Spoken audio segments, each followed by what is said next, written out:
This is the high-purity reverse osmosis system. Commonly called the RO, it is a fully automated process with automatic controls and alarm system. An RO water system includes pre-filtration for particulate matter and chlorine reduction with carbon treatment. So, what is reverse osmosis? To best understand reverse osmosis, let's first look at normal osmosis. To illustrate, imagine a semi-permeable membrane with fresh water on one side and concentrated solution on the other, such as salt water. If normal osmosis takes place, the fresh water will pass through the membrane to dilute the concentrated solution. In reverse osmosis, pressure is exerted on the side with the concentrated solution to force the water molecules through the membrane to the freshwater side.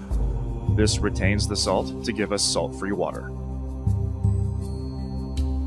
Particulate filtration at 5 microns is the first step in the treatment process.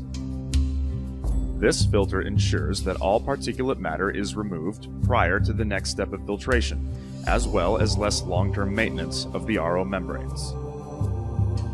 Reverse osmosis is sensitive to oxidizers such as chlorine, typically found in all city water sources.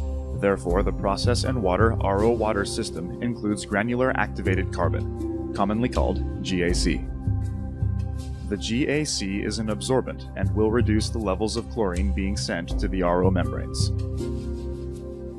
The effluent of the carbon column passes through a higher micron capture filter to capture any carbon fines that may have been released from the vessel.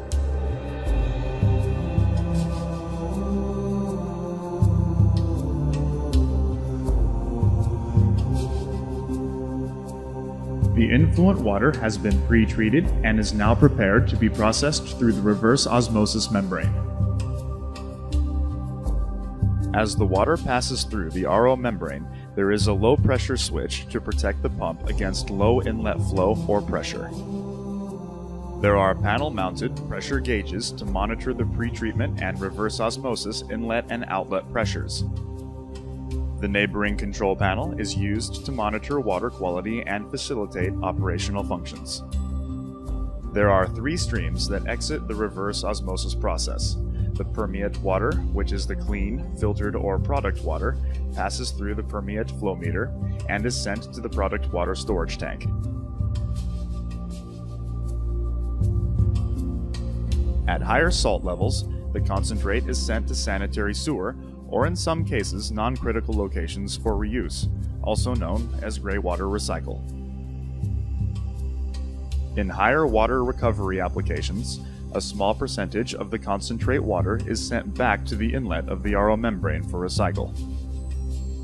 The salt removal reverse osmosis step is complete and the filtered water is stored for distribution and use.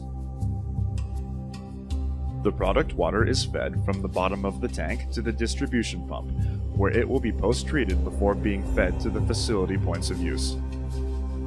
The clean water low in salts, typically stored for a period of time, is a target for bacterial growth. Therefore, the process and water system includes a germicidal ultraviolet disinfection unit for bacteria control. Germicidal UVC light deactivates the DNA of bacteria, viruses, and other pathogens, and thus destroys their ability to multiply, which is critical in any process and lab use environment of RO product water. The UV-treated water is passed through a final filter, usually sub-micron, to filter any organic or non-organic matter from the subsequent ultraviolet treatment. In some cases, further ionic removal will be needed to meet deionized water quality. If this is required, Process and Water implements a DI polishing bed containing strong acid cation and strong basic anion resins to remove all remaining ionic constituents in the water. The product water has been post-treated and is ready to be sent to the points of use.